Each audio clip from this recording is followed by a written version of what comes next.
Do you smoke? If so, you are one of the 1.2 billion people struggling with smoking addiction.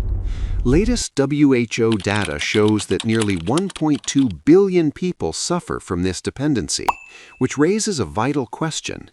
Why can't people just quit? What exactly is addiction? In this video, we will use a different approach to understand the nature of addiction. Addiction एक ऐसा word जो हम अक्सर सुनते हैं, but इसका असली मतलब क्या है? एडिक्शन या डिपेंडेंस सिर्फ एक फिजिकल हैबिट से कहीं ज्यादा है। ये एक कॉम्प्लेक्स कंडीशन है जिसमें ब्रेन और इमोशंस दोनों इन्वॉल्व होते हैं।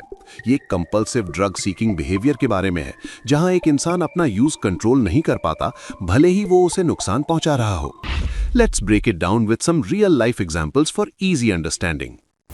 Addiction more than a habit.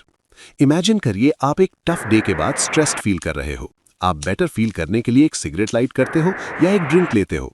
Over time आपका ब्रेन उन स्ट्रेसफुल मोमेंट्स को सिगरेट से मिलने वाले रिलीफ के साथ कनेक्ट करने लगता है। आप उस पर रिलाई करने लगते हो कोप करने के लिए, भले ही आप जानते हो कि ये आपके लिए अच्छा नहीं है। इनफैक्ट एडिक्शन अक्सर ऐसे ही स्टार्ट होता है, स्ट्रेस, सैडनेस या डिप्रेशन जैसे नेगेटिव इमोशन से रिलीफ ढूंढते ढूंढते। ये ग्रेजुअली एक कंपल्शन बन जाता है। ये कुछ ऐसे है जैसे आप एक स्ट्रेस फ्री मोमेंट के लिए आइसक्रीम खा लेते हो, लेकिन जैसे जैसे टाइम गुजरता है ये आपका हैबिट बन जाता है। Major factors behind addiction. Addiction के पीछे कई फैक्टर्स होते हैं। Let's look at some of them. Pharmacological factors. Nicotine cigarettes में बहुत फास्ट काम करता है। 10 से 19 सेकंड्स के अंदर यह आपके ब्रेन तक पहुंच जाता है। ये क्विक एक्शन इंस्टेंट रिलीफ देता है, जो आपको और ज्यादा क्रेव करने पर मजबूर करता है। ये वही है जैसे आपको इंस्टेंट रिलीफ चाहिए होता है जब आपका फोन स्लो हो जाता है और आप जल्दी से उसको ठीक करते हो। Associative learning. टाइम के साथ ब्रेन कुछ चीजों को, जैसे एक स्ट्रेसफुल वर्क डे, सिगरेट से मिलने वाले रिलीफ के साथ एसोसिएट करने लगता है।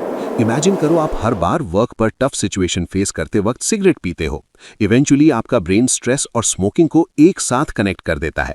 जैसे आपको अपने फेवरेट शो देखते वक्त एक कप चाय चाहिए होता है, वैसे ही ब्रेन ये सोचने लगता है कि स्ट्रेस को कोप करने के लिए स्मोकिंग जरूरी है। Psychiatric comorbidity. जिन लोगों को डिप्रेशन या एंजाइटी जैसे मेंटल हेल्थ इश्यूज होते हैं, उनमें एडिक्शन डेवलप होने के चांसेस ज्यादा होते हैं। It's like someone already emotional pain से गुजर रहा है और वो उस फीलिंग को नम करने के लिए स्मोकिंग या ड्रिंकिंग यूज करता है। अगर आप एक इमोशनल ट्रॉमा से गुजर रहे हैं, तो आप उससे कोप करने के लिए कुछ ऐसी चीजें करने लगते हो जो लॉन्ग टर्म में आपको और ज्यादा हार्म कर रही होती हैं। इमोशनल स्टेबिलिटी और ट्रॉमा दो बहुत ही इंपॉर्टेंट फैक्टर्स हैं जो एडिक्शन को इन्फ्लुएंस करते हैं। चलिए एक प्रैक्टिकल एग्जांपल लेते हैं। आपने कभी स्ट्रेस से बाहर निकलने के लिए एक सिगरेट ली थी। फॉर सम ये सैडनेस या फ्रस्ट्रेशन जैसी नेगेटिव फीलिंग से डील करने की हैबिट बन जाती है, बट ओवर टाइम ये एक साइकिल बन जाता है जहां वो उन फीलिंग्स को मैनेज करने के लिए स्मोकिंग या ड्रिंकिंग पर रिलाई करते हैं। On the other hand, past emotional trauma addiction develop होने के चांसेस बढ़ा देता है। अगर किसी ने लाइफ में पहले डिप्रेशन या स्ट्रेस फेस किया है, तो वो बेटर फील करने के लिए स्मोकिंग जैसी सब्सटेंसेस की तरफ मुड़ सकते हैं, बट ये सिर्फ एक टेम्पररी एस्केप है। Let's talk about nicotine brain को कैसे अफेक्ट करता है। जब आप पहली बार स्मोक करते हो तो ये आपको एनर्जाइज्ड, रिलैक्स्ड या हैप्पी फील कराता है, बट जैसे जैसे आप स्मोक करते रहते हो, आपका ब्रेन इसका आदी यानी यूज्ड टू हो जाता है और आपको सेम हाई पाने के लिए और ज्यादा निकोटीन की जरूरत पड़ती है। जैसे आप पहले 1-2 कप कॉफी से थोड़ा एनर्जाइज्ड महसूस करते हो, लेकिन जैसे जैसे टाइम गुजरता है आपको और ज्यादा चाहिए होता है, वैसे ही निकोटीन का इफेक्ट होता है। निकोटीन सिर्फ आपके ब्रेन के प्लेजर सेंटर्स को ही अफेक्ट नहीं करता, ये आपके इमोशनल कंट्रोल पर भी इम्पैक्ट डालता है। स्मोकिंग एंजाइटी या इरिटेबिलिटी जैसी इमोशन से टेम्पररी रिलीफ देती है, बट ये रिलीफ शॉर्ट लिव्ड होता है। आप जितना ज्यादा स्मोक करते हो, उतना ही ज्यादा आप अपने फीलिंग्स मैनेज करने के लिए उस पर डिपेंडेंट हो जाते हो।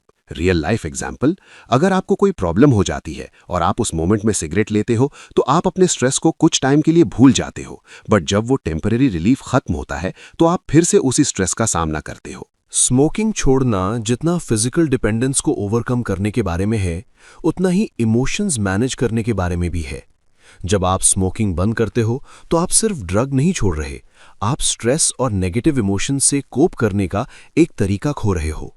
आप सोचो, एक ऐसे इंसान को जो हर प्रॉब्लम का सल्यूशन सिगरेट या ड्रिंक से ढूंढता हो, जब वो ये चीजें बंद कर देता है तो उसके इमोशंस को हैंडल करना बहुत टफ हो जाता है।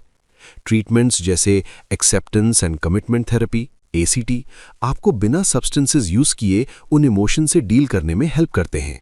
ये थेरेपी आपको ये सिखाती है कि अपने इमोशंस को एक्सेप्ट करो, उनको अवॉइड मत करो और उनके साथ जीना सीखो। At the end of the day addiction सिर्फ सब्सटेंस के बारे में नहीं है, ये इस बारे में है कि हम इमोशंस, स्ट्रेस और ट्रॉमा को कैसे मैनेज करते हैं। स्मोकिंग या ड्रिंकिंग इमोशनल पेन से कोप करने का एक रास्ता बन जाता है, पर ये अंडरलाइंग इश्यूज को हील नहीं करता। ट्रूली फ्री होने के लिए इमोशंस को मैनेज करना सीखना और डीपर इमोशनल प्रॉब्लम्स को फेस करना जरूरी है।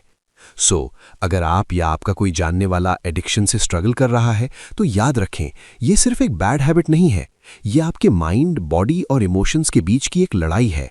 बट राइट हेल्प और स्ट्रैटेजीज के साथ आप इसे ओवरकम कर सकते हैं। अपने इमोशंस को समझना, उनको हैंडल करना, ये एक लंबी जर्नी हो सकती है, लेकिन ये पॉसिबल है।